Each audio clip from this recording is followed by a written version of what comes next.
তো বন্ধুগণ, আমি এখন রয়েছি মাদাগাও কোগেন বলে একটা জায়গায়, জাপানের নাগানো বলে একটা অঞ্চল আছে সেইখানে। পাহাড় বরফে ঘেরা, আর এখানে লোকজন স্কিইং করতে আসে, স্নোবোর্ডিং করতে আসে।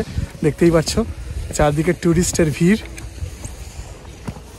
এদিকে ছোটোখাটো দোকান ফোকানও গজিয়ে উঠেছে, যেখানে খাবার দাবার পাওয়া যায়, বিয়ার পাওয়া যায়। আর ওদিকে আছে রোপওয়ে, যেটা করে তোমাকে এমন একটা জায়গায় নিয়ে যাবে, সেখান থেকে তোমাকে আবার একটুখানি হেঁটে একটা স্লোপে আসতে হবে। সেই স্লোপ থেকে আবার তুমি স্কিইং বা স্নোবোর্ডিং করে নিচে নামতে পারবে। তো প্রচণ্ড এক্সাইটেড, প্রথমবার করছি। ইচ্ছা আছে জয় মোহনবাগান বলে চিল্লাতে চিল্লাতে স্লোপ থেকে নামবো স্নোবোর্ডিং করতে করতে। দেখা যাক পারি কি না।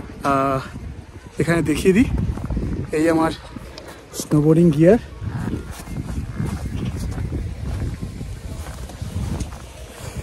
আর জামা কাপড় তো পরে নিয়েছি যা যা দরকারি। তো এখন 5 মিনিটের একটা ইনস্ট্রাকশান আছে, তো ওইখানে দেখে একটু শিখতে হবে। শেখার পরে কিছুক্ষণ আচার খাবো, সবাই তাই বলছে, প্রথমবার যেহেতু করছি। তো আচার টাচার খাওয়ার পর ফাইনালি পারবো। তো আশা করছি আজকে স্নোবোর্ডিং শিখেই বাড়ি যাব। চলো দেখা যাক কতটা কি পারি। মাউন্ট মাদারাও হচ্ছে একটা মৃত আগ্নেয়গিরি, যা বহু মিলিয়ন বছর আগে শেষবার ইরাপ্ট করেছিল। এককালে লাভা এই আগ্নেয়গিরির গা বেয়ে গড়িয়ে পড়তে পড়তে এমন সুন্দর স্লোপ তৈরি করেছে যে শীতকালে সেই স্লোপের ওপরে বরফ পড়ে স্কিইং আর স্নোবোর্ডিংয়ের জন্য একটা সুন্দর রাস্তা তৈরি করে দিয়েছে। আমি আর আমার কলিগরা একেবারে রেডি এবার রোপওয়ে করে স্লোপের একদম উপরে উঠবো বলে। রোপওয়েতে উঠছি, ইয়ের ওপরে যাব, একেবারে উপরে। সাথে আমার মোহনবাগান ফ্ল্যাগ। চলো যাওয়া যাক। জয় মোহনবাগান। অ্যাডভেঞ্চার স্পোর্টস করতে গেলে একটু ডেয়ারিং হতেই হয়, ভয়কে জয় করতে হবে। দেখিয়ে দিন সেটা কেমন লাগছে। দুর্দান্ত। ফ্ল্যাগটা যাতে না উড়ে যায়, সব থেকে মূল্যবান পজিশন আমার। এটা অ্যাকচুয়ালি স্লোপের ওপরে তোমাকে নিয়ে যাচ্ছে, তারপর হেঁটে তোমাকে আরেকটু উপরে উঠে সেখান থেকে স্নোবোর্ডিং করে নামতে হবে। দুর্দান্ত লাগছে। নিচেটা দেখিয়ে দিই, এদিক দিয়ে অন্যান্য রোপওয়েগুলো ফিরছে। এইগুলো ডাবল সিটার, এগুলো বন্ধ আছে। সামনে একজন জাপানি বাবা তার বাচ্চাকে নিয়ে এসছে স্নোবোর্ডিং করতে, স্কিইং করতে। দেখো এখানে পায়ে স্কিইং গিয়ারটা পড়ে আছে। আমাদের বাবারা বাচ্চাদেরকে এত কম বয়সে অ্যাডভেঞ্চার স্পোর্টস করাতে সাহস পাবে না হয়তো, কিন্তু এরা কত সাহস নিয়ে চলে এসছে। আর এদিকের ভিউটা তোমাদেরকে দেখাই, ব্রেথ টেকিং ভিউ নাগানো মাউন্টেন রেঞ্জের। আর এদিকে দেখো ঠিক পেছনেই মাউন্টেনটা, ওই ওপর থেকে লোকজন স্কি করতে করতে নামে। দুর্দান্ত, জাস্ট দুর্দান্ত ভিউ। এটা বেশি স্পিডে চলে না, আস্তে আস্তেই যায়, যাতে সবাই সুস্থ সবলভাবে পৌঁছতে পারে। এদিকে দেখো কি সুন্দর পাহাড়ি রাস্তা নেমে এসছে, বরফে ঢাকা।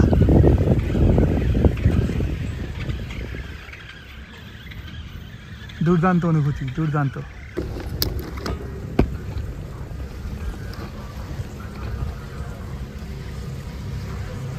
এখানে নামাটা একটুখানি ট্রিকি, যেহেতু অলওয়েজ মুভিং, সেহেতু একটুখানি বুদ্ধি করে নামতে হয় টুক করে।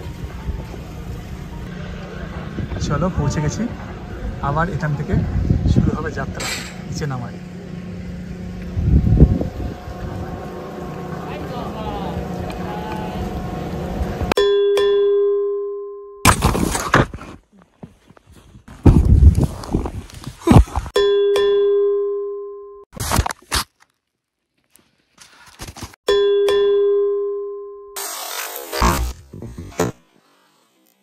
A few moments later.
জয় মোহনবাগান।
সেরা অনুভূতি, সেরা অনুভূতি, দুর্দান্ত লাগলো। জয় Mohun Bagan.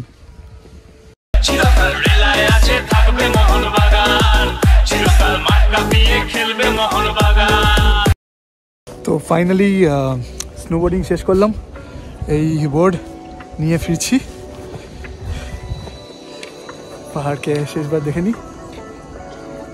Such a wonderful place. এখানে সারা বছরই এরকম পাউডার টাইপের স্নো থাকে, তাই জন্য খুব ভালো উইন্টার স্পোর্টিং অ্যাক্টিভিটিসের জন্য, স্কিইং অ্যান্ড স্নোবোর্ডিং। তোমাদেরকে বলছিলাম না যে শুরুর আগে ট্রেনিং নিতে হয়, তো এই হচ্ছে সেই ট্রেনিংয়ের জায়গাটা। আমি যখন নিচ্ছিলাম তখন কেউ ভিডিও করেনি বলে আমার ট্রেনিং নেওয়াটা দেখানো হয়নি। ট্রেনিংটা জাস্ট নামকা বাসতে ওরা দেখিয়ে দেয়, বলে দেয় কিছু জিনিস, তারপর তো দেখলেই কিনা আছাড় খেতে খেতে শিখলাম। তো ফাইনালি দুর্দান্ত একটা দিন কাটলো। এখন যাচ্ছি হোটেলে ফেরত, এই গন্ধমাদন কাঁধে নিয়ে। আজকে তাহলে এইটুকুনি। খুব শীঘ্রই দেখা হবে পরবর্তী কোনো ব্লগের বা ম্যাচ অ্যানালিসিসের ভিডিওতে। ততক্ষণ সাইনিং অফ ফ্রম মাদাগাঁও কোগেন। Bye by.